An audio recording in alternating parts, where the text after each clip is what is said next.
নমস্কার বন্ধুরা, উর্মিলা কিচেন আজ নিয়ে এসেছি ডাল পুরি আলুর তরকারি। একটা কড়া বসিয়ে দিয়েছি, কড়াইতে জল দিয়ে দিলাম। ডালটা সেদ্ধ করে নেব। ডালটা প্রায় সেদ্ধ হয়ে গেছে।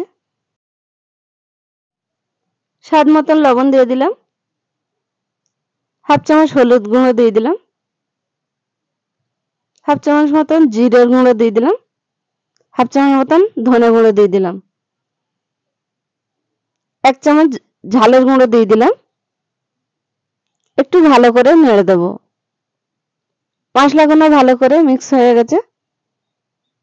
ডালের জলটা ভালো করে শুকনো করে নিয়েছি, নামিয়ে নিয়েছি। একটা কড়া বসিয়ে দিয়েছি, কড়াইতে কিছুটা গোটা মশলা ভেজে নেব। দুটো লং, দুটো এলাচ, কয়েকটা গোলমরিচ, একটা দারচিনি, হাফ চামচ জিরে, একটা তেজপাতা। হালকা আঁচে মশলাগুলো ভেজে নেব। মশলাগুলো ভাজা হয়ে গেছে। একটা কড়া বসিয়ে দিয়েছি, কড়াইতে কিছুটা তেল দিয়ে দিলাম। ফোড়নের মধ্যে দিয়ে দেবো হাফ চামচ জিরে। হালকা আঁচে জিরেটা ভেজে নেব। সেদ্ধ করে ডালগুলো কড়াইতে দিয়ে দিলাম। এবার একটু নেড়ে চেড়ে ডালটা নামিয়ে নেব। হাফ চামচ গোটা মশলা ভেজে রেখেছিলাম, দিয়ে দিলাম। ডালটা হয়ে গেছে, নামিয়ে নিলাম। 2 বাটি ময়দা নিয়ে নিলাম।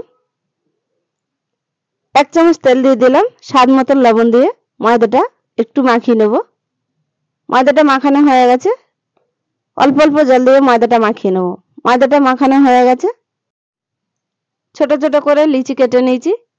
লিচির ভিতরে পুরটা ভরে মুখটা বন্ধ করে দেব। বন্ধ করে দিলাম। একটা বানানো হয়ে গেছে। এইভাবে সবগুলো বানিয়ে নেব।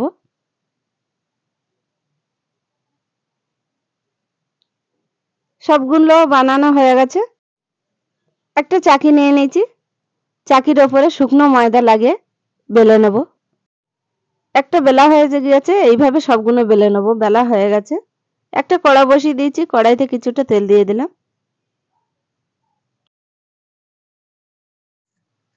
তেলটা গরম হয়ে গেছে। একটা পুরি দিয়ে দিলাম। এক পিঠ ভাজা হয়ে গেছে, উল্টে আরেক পিঠ ভেজে নেব।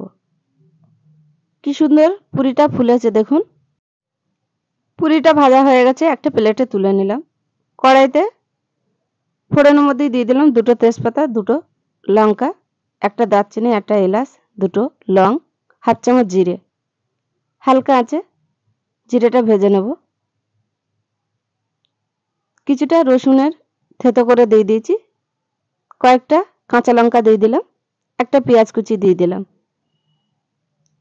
হালকা আছে পেঁয়াজটা ভেজে নেব।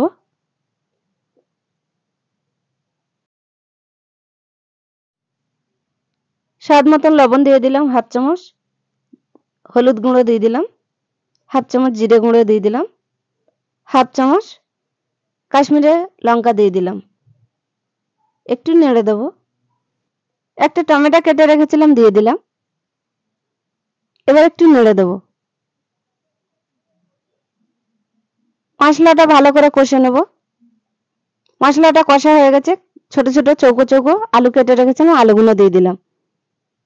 আলুগুলো সব দিয়ে এবার একটু নেড়ে দেব। আলুগুলো কষতে থাকবো। সবজিটা প্রায় কষা হয়ে আসছে, আর একটু কষে নেব। সবজিটা কষা হয়ে গেছে। পরিমাণ মতন জল দিয়ে দেব। জল দেওয়া হয়ে গেছে। এবার একটু নেড়ে দেব। ফুটে উঠেছে। কেটে রাখা ধনেপাতা উপর থেকে দিয়ে দিলাম। সবজিটা কালার কিন্তু খুব সুন্দর লাগছে। হাফ চামচ গরম মশলা দিয়ে দিলাম। সবজিটা হয়ে গেছে, নামিয়ে নেব। নামিয়ে পরিবেশন করব। আপনাদের ভালো লাগলে কমেন্ট, শেয়ার, লাইক, সাবস্ক্রাইব করবেন। নমস্কার, আপনারা ভালো থাকবেন, সুস্থ থাকবেন।